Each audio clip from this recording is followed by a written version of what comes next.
¿podemos mostrar el Zoom en este momento? ¿Qué está pasando en el juicio?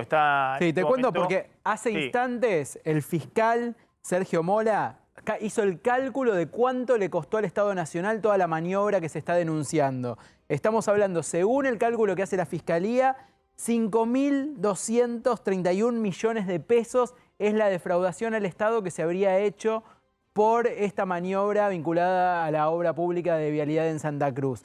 Lo que hace el planteo del fiscal es que este cálculo se toma sin contar las prestaciones beneficiosas que hubiera traído o el dinero que se podría haber invertido en otra área si se hubiera usado. Pero 5.231 millones de pesos es lo que estima la Fiscalía que se perdió, que se robó, que se defraudó al Estado. ¿En cuarto intermedio? Por esta situación. Ahora están en cuarto intermedio. Tiene que volver en un ratito entonces el fiscal y finalmente cerrar el alegato de acusación. Alegato de acusación y solicitar el monto de las distintas penas de los acusados según el grado de responsabilidad penal. Quizás pida la absolución de alguno de los acusados también en virtud de lo sucedido durante el transcurso del juicio oral y público.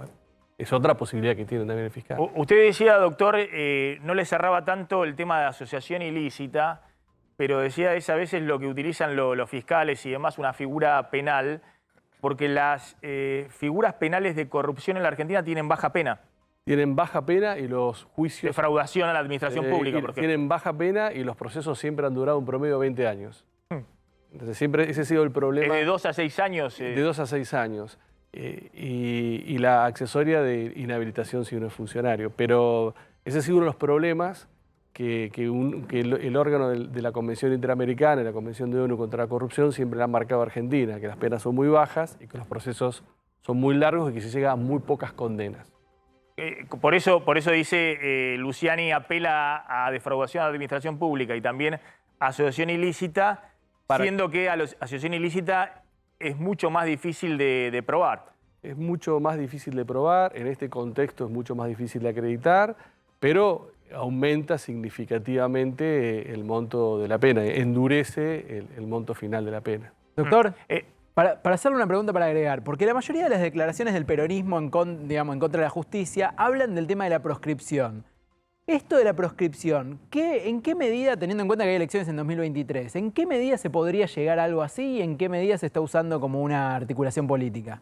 Bueno, hasta acá a la vicepresidenta los procesos penales que ha tenido y algunos que han sido cerrados no le ha impedido ser candidata y ser electa, así que ¿de qué proscripción se puede hablar?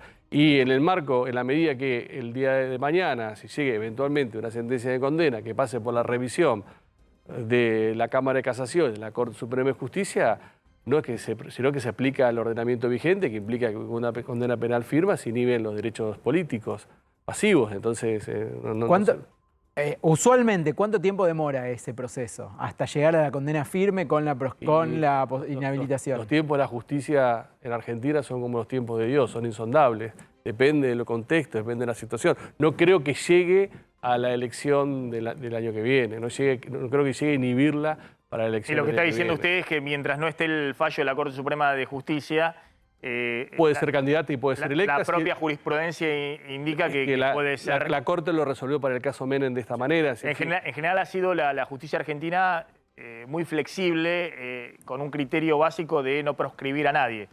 Que todo el que quiera presentarse se presente en las elecciones. Sí, y para mí con un criterio acertado de lo que es la sentencia firme que impida a una persona ser candidato y ser elegida por el pueblo. De la presunción de inocencia. De la presunción de inocencia y hasta una revisión por parte de la Corte Suprema de Justicia. Más allá del peso político, que obviamente tiene una condena en primera o en segunda instancia, que obviamente tiene peso político. Juega frente al electorado. Claro, pero a ver, en el caso de Cristina, me parece que hoy el electorado de Cristina, que haya una condena, no haya una condena, no cambia, digamos. Hoy el derrumbe político del Frente de Todos no tiene que ver por la causa de Cristina. Eso ocurrió en su momento en el 2015, 2017, lo que fuera. Hoy tiene que ver con otras cuestiones, con el gobierno en marcha, la economía, si pueden domar o no la inflación, si pueden salir o no de la crisis. Sí, me parece que a ese electorado cautivo del kirchnerismo esto no, una eventual condena no haría modificar su posición. Doctor, gracias. Muchísimas Muy amable, gracias. porque la verdad que tratar estos temas se hace difícil y bueno, es interesante cuando hay alguien que es profesor de la Universidad de Buenos Aires y además mantiene equilibrio, digamos, ¿no? Algunos dicen que es abogado de Clarín, otros dicen que Anda bien el estudio. es abogado de Alberto Fernández.